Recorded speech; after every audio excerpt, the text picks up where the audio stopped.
Terima kasih. Mauidhah hasanah selanjutnya akan disampaikan oleh Habib Tua bin Husain bin Soleh Al-Atos. Waktu dan tempat dipersilakan. Ya Sayyidi ya Rasulullah ya man lahul jahu indallah innal musina qad ja'u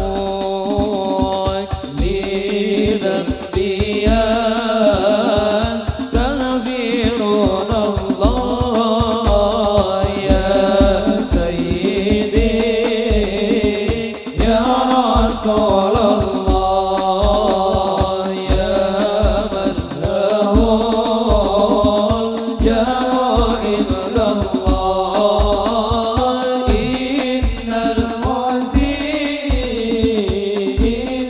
qad ja'u kalidha biyas kafirun Allah.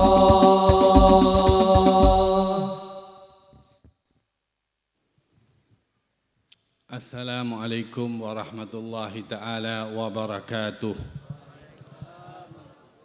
Alhamdulillah. Alhamdulillahilladzi hadana lihada wa ma kunna linahtadiya laula an hadana Allah. Allahumma salli ala sayyidina Muhammadin miftahi babi rahmatillah adada ma fi ilmillah salatan wa salaman daimain bidawamil mulkillah wa ala alihi wa sahbihi.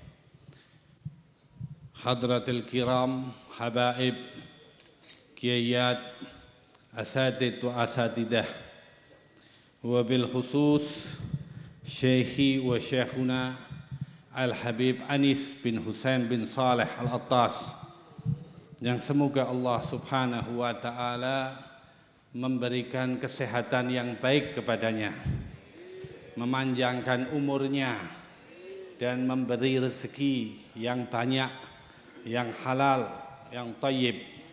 Hadirin wal hadirat rahimakumullah. Alhamdulillah, puja dan puji syukur kita haturkan kepada Allah subhanahu wa ta'ala. Bisabab Allah subhanahu wa ta'ala memilih kita dan menjadikan kita menjadi mulia. Bisabab menjadi umat baginda Nabi Muhammad sallallahu alaihi wasallam, yang mana di dalam burdah dikatakan bi akramir rusli kunna akramil umami. Dengan sebab kemuliaan baginda Nabi Muhammad sallallahu alaihi wasallam, maka kita menjadi mulia. Dan Allah subhanahu wa ta'ala memilih kita bernabikan Nabi Muhammad sallallahu alaihi wasallam. Begitu pula Allah subhanahu wa ta'ala dijadikan Rasul sallallahu alaihi wasallam dengan umat kita atas ketentuan Allah subhanahu wa ta'ala. Sebagaimana di dalam hadis dikatakan, ana haddukum minar rusul wa antum haddi minal umam. Baginda Nabi Muhammad sallallahu alaihi wasallam mengatakan bahwasanya aku mendapat jatah dari Allah subhanahu wa ta'ala dengan umat kalian, dan kalian mendapat jatah dari Allah subhanahu wa ta'ala bernabikan Nabi Muhammad sallallahu alaihi wasallam. Sebaik-baik jatah yang Allah subhanahu wa ta'ala berikan kepada diri kita, yaitu dijadikan umat baginda Nabi Muhammad sallallahu alaihi wasallam, yang mana dikatakan afdalul khalq, sebaik-baik ciptaan alal itlaq, yang betul-betul tidak ada yang menandingi dari mulai penciptaan manusia awal Nabi Allah Adam alaihissalatu wassalam sampai penciptaan terakhir. Maka yang paling mulia Kanjeng Nabi Muhammad sallallahu alaihi wasallam. Wa nabiyuna famil anisyigaki, dan Nabi kita Muhammad sallallahu alaihi wasallam diberi kemuliaan oleh Allah Subhanahu wa taala dengan kemuliaan yang tinggi, yang agung, yang tidak tergantikan dan penuh kemudahan yang luar biasa dari Allah Subhanahu wa taala. Maka dari itu tidaklah patut diri kita untuk tidak senantiasa bersyukur kepada Allah Subhanahu wa taala, karena dijadikan umat baginda Nabi Muhammad sallallahu alaihi wasallam, yang mana Allah Subhanahu wa taala menciptakan ratusan ribu anbiya dan ratusan rasul. Dari ratusan ribu para anbiya dan ratusan rasul, maka yang ada di dalam Al-Quran, yang tercantum di dalam Al-Quran yaitu 25. Dari 25 itu, maka Allah Subhanahu wa taala menjadikan 5 yang paling mulia, ataupun yang disebut dengan ulul azmi, yaitu mereka rasul yang dipilih oleh Allah Subhanahu wa taala, yang menjadi utama dari para rasul. Dan dari ulul azmi, maka yang paling utama yaitu baginda Nabi Muhammad sallallahu alaihi wasallam. Lalu Nabi Allah Ibrahim alaihissalatu wassalam, lalu Nabi Allah Musa alaihissalatu wassalam, lalu Nabi Allah Isa alaihissalatu wassalam, dan Nabi Allah Nuh alaihissalatu wassalam. Pemilihan yang terbaik dari ulul azmi tidak berdasarkan banyaknya umat, tidak berdasarkan banyak umat, tapi dari kegigihan, kesungguhan, kesabaran mereka. Sebab Nabi Allah Nuh alaihissalatu wassalam dikatakan bahwasanya umatnya yang beriman tidak lebih dari 100. Tidak lebih dari 100. Tapi kenapa Nabi Allah Nuh dijadikan oleh Allah Subhanahu wa taala termasuk dari ulul azmi? Karena kegigihan, kebetul-betulan, maksudnya betul-betulnya Nabi Allah Nuh, dan kesabaran atau kegigihan Nabi Allah Nuh alaihissalatu wassalam, sehingga Allah Subhanahu wa taala muliakan. Wa ma amana. Lalu Nabi Allah Yunus mempunyai umat lebih dari 100.000, mi'atu alaf au yazidun, mi'atu alfin au yazidun. Nabi Allah Yunus mempunyai 100.000 umat yang beriman, tapi Nabi Allah Yunus tidak dijadikan ulul azmi. Rahakada. Begitu pula Nabi Allah Ibrahim alaihissalatu wassalam dikatakan Abul Anbiya, bapaknya para nabi. Nabi Allah Ibrahim mempunyai 2 anak, yaitu Nabi Allah Ismail dan Nabi Allah Ishak. Yang mana Nabi Allah Ishak mempunyai anak Nabi Allah Yakub. Nabi Allah Yakub mempunyai 12 anak, di antaranya Nabi Allah Yusuf alaihissalatu wassalam. Dan 11 anaknya pernah sedikit berbuat yang tidak sesuai terhadap Nabi Allah Yusuf.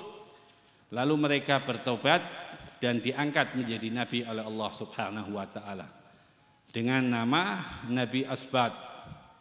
Nah, dari 12 anak dari Nabi Allah Yakub, maka turun para anbiya dari Bani Israel, tidak terkecuali Nabi Allah Musa dan Nabi Allah Isa. Sementara Nabi Allah Ismail, keturunan dari Nabi Allah Ibrahim, tidak mempunyai keturunan Nabi kecuali baginda Nabi Muhammad sallallahu alaihi wasallam. Jadi keturunan Nabi Allah Ismail yang menjadi nabi hanya satu, yaitu Kanjeng Nabi Muhammad sallallahu alaihi wasallam.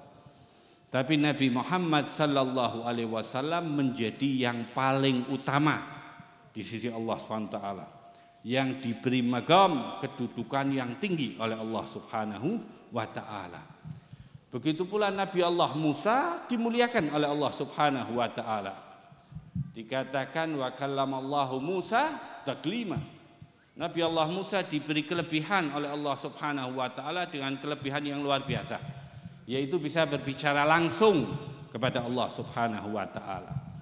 Akan tetapi ketika Nabi Allah Musa alaihissalatu wassalam menginginkan untuk menatap Allah Subhanahu wa taala, Rabbi arini andur ilaik, tidak diberi oleh Allah Subhanahu wa taala, tapi justru yang diberi Nabi kita Muhammad sallallahu alaihi wasallam. Wa jama'allahu baina ru'yatihi wa kalamih.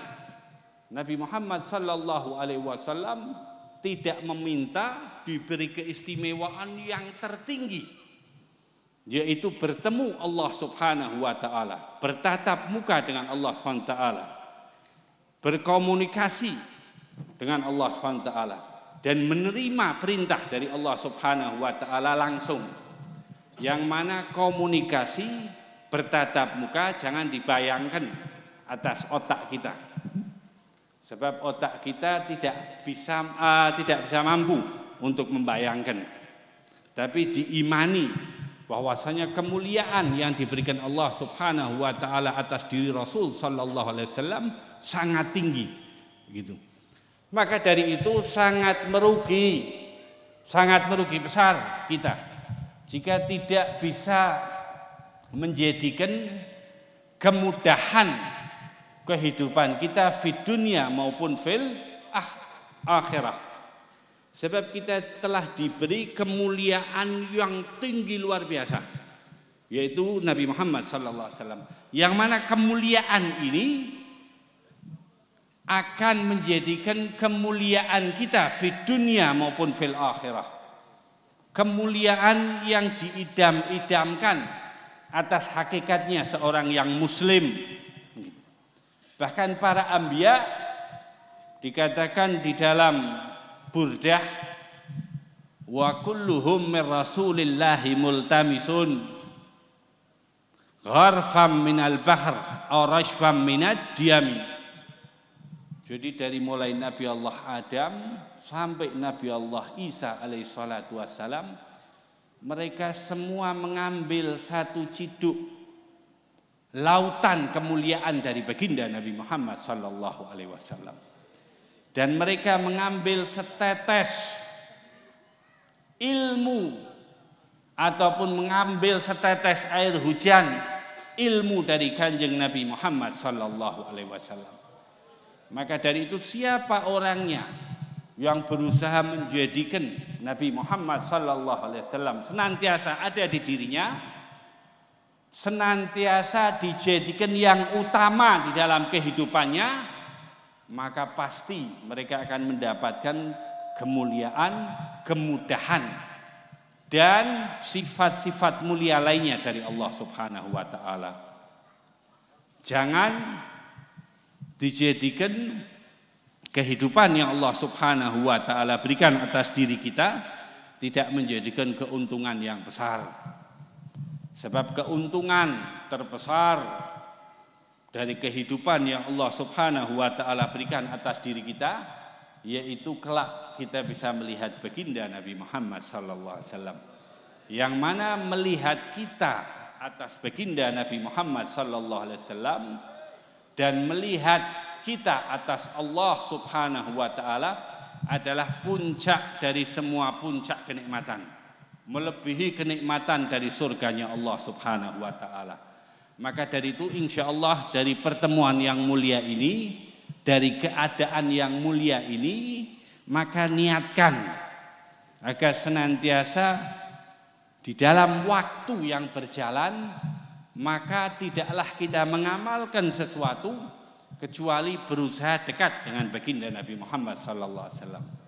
Lalu jalan apakah yang menjadikan orang itu dekat dengan Nabi Muhammad sallallahu alaihi wasallam?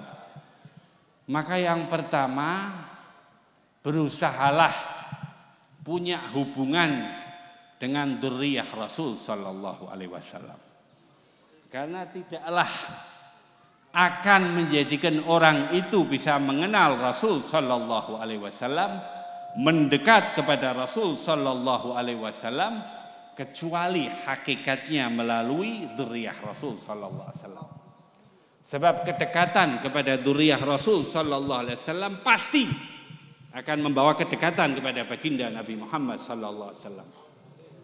Jangan jadikan kesalahan sedikit hubungan kalian dengan dzurriyyah Rasul sallallahu alaihi wasallam menjadikan kalian jauh. Hati-hati. Sebab seseorang yang telah didekatkan atas dzurriyyah Rasul sallallahu alaihi wasallam, maka sesungguhnya orang itu telah diberi keistimewaan yang besar. Maka jangan jadikan nafsu maupun syaitan memisahkan kalian atas kedekatan dengan baginda Nabi Muhammad sallallahu alaihi wasallam. Jika kalian dapati sesuatu yang bingung, tanyakan, ditangkleki. Pripun kula ngadepine? Ampun jenengan adoh, eman-eman diling-eling. Urip niki sebentar nemen diling-eling. Niki waktu jalane cepete luar biasa. Begitu lho. Sebulan niki wis gadas apa? Gadas seminggu luwih sithik lah. Bet. Maka tidaklah menjadi seseorang yang beruntung kecuali berjalannya waktu mereka mendapati manfaat. Dan manfaat itu tidak kita dapati kecuali tersambungnya kita kepada baginda Nabi Muhammad sallallahu alaihi wasallam. Dados kenapa kok kon pedhek karo Kanjeng Nabi Muhammad sallallahu alaihi wasallam? Sebab sing pertama niki sedaya kabeh alam niki enten hada bisabab lantaran Kanjeng Nabi Muhammad sallallahu alaihi wasallam. Maka alam pun akan kembali kepada baginda Nabi Muhammad sallallahu alaihi wasallam. Maknanya di sini semua pergerakan yang ada di alam tidak akan sampai kepada Allah Subhanahu wa taala, tidak terkecuali amal kita kecuali melalui Kanjeng Nabi Muhammad sallallahu alaihi wasallam. Sehingga kedekatan itu akan menjadikan manfaat setiap amal kita. Satu. Yang kedua, berbanyak membaca sholawat kepada baginda Nabi Muhammad sallallahu alaihi wasallam. Terus jenengan lebetke kados wajib. Jenengan kinten-kinten mampune pinten. Nek mampune 100, 200, 300 dimasukkan seperti kewajiban gitu loh. Sebab mesti jenengan pahami Allah taala niku ningali amal seorang hamba niku dik kesungguhane. Innallaha la yanduru ila suwarikum wala ila amalikum walakin yanduru ila qulubikum wa niyatikum. Maka jika kita mematokkan waktu ataupun menjadikan kewajiban kita untuk setiap hari membaca sholawat kepada baginda Nabi Muhammad sallallahu alaihi wasallam, maka insya Allah menjadikan Allah Subhanahu wa taala mewajibkan kita melalui baginda Nabi Muhammad sallallahu alaihi wasallam ke dalam golongan orang-orang yang beruntung. Terus 100, 200 ditambah. Niku sing paling utama. Maupun disanjangke kali Habib Anis bahwa afdhalul dzikir niku sholawat maring Kanjeng Nabi Muhammad sallallahu alaihi wasallam. Sebab di dalam sholawat niku mau sing pertama jenengan nyebut namine Allah Subhanahu wa taala. Sing kedua jenengan adab. Jenengan niku nek kathah sholawat niki melebet apa? Adab. Lah adab niki puncak dari ilmu. Terus sebesar apapun ilmu seorang umat niku mau nek mboten di atasnya niku mau wonten adab, maka dikandake apa? Khusran. Yang ketiga niki jenengan diikhtiarke yalake sunnah Kanjeng Nabi Muhammad sallallahu alaihi wasallam. Dados sunnah Kanjeng Nabi Muhammad sallallahu alaihi wasallam niku mboten nambah aktivitas jenengan mboten. Jenengan niku setiap hari nggih ngangge libas pakaian. Tapi nek jenengan niku mau ngangge pakaian niku mendahulukan tangan kanan lalu mencopot dengan tangan kiri, melebet griya kaki kanan, keluar kaki kanan, keluar kaki kiri, saderenge dahar jenengan wisuh, alhasil sunnah-sunnah sing boten ngerubah, boten menambah aktivitas jenengan. Tapi di situ akan membawa fadilah ataupun kelebihan yang besar atas diri kita. Maka dari itu baginda Nabi Muhammad sallallahu alaihi wasallam niku mengatakan bahwasanya man ahya sunnati inda fasadi falahu ajruhu mi'atu syahidan. Di dalam hadis lainnya falahu mi'atu syahidan. Dados sinten sing nguripke sunnahku ngendikane Kanjeng Nabi setunggal. Di zaman sing fasik terjadi kefasikan niki pun kathah nemen kefasikan. Niki jenengan kula niku diincel terus karo Yahudi supaya mengikuti mereka. Gitu loh, dengan gaya-gaya mereka di semua hal. Nah, di dalam hal ini nek jenengan niku mau nerapke sunnah Kanjeng Nabi Muhammad sallallahu alaihi wasallam didawam, maka insyaallah niku akan menjadikan hubungan sing sing perek maring Kanjeng Nabi Muhammad sallallahu alaihi wasallam. Dan terakhir niki jenengan biasakan di setiap hal niku dimasukkan eling maring Kanjeng Nabi Muhammad sallallahu alaihi wasallam dengan menambah sholawat. Terus jenengan ning ajeng dahar jenengan maos donga dahar. Begitu loh. Allahumma barik lana fima razaqtana wa qina adzaban. Bari jenengan tambah Allahumma shalli ala sayyidina Muhammad wa ala ali sayyidina Muhammad. Jenengan ajeng ngombe nggih jenengan maos. Jenengan ajeng tilem jenengan maos. Jenengan ajeng medal didasari niku mau selawat. Maka keadaan apapun sing jenengan kerjake niku pasti akan menjadi mulia. Kenapa seperti itu? Sebab jenengan niku sewaktu mengerjakan niku eling kalih sing mulia dan nyambung kepada yang maha mulia. Terus niku amalan sing gampang, sing ringan, tapi insyaallah membawa sa'adatu fi darain, keberuntungan di dua tempat, yaitu fi dunia maupun fil akhirah. Dan semoga apa yang disampaikan Habib niki bermanfaat. Dan mugi-mugi sing dugi sing hadir niki angsal karunia sing ageng saking Allah Subhanahu wa taala. Dugi saking tebih insyaallah nyampe mriki hasil maksud bibarakah Sayyidur Rasul sallallahu alaihi wasallam. Bibarakah hormat Sayyidur Rasul sallallahu alaihi wasallam. Rabbi fanfa'na bibarakati hadzal majlis واهدنا الحسنى بحرمة هذا المجلس وأمتنا بطريق هذا المجلس ومعافاة من الفتن والعفو منكم والسلام عليكم ورحمة الله تعالى وبركاته.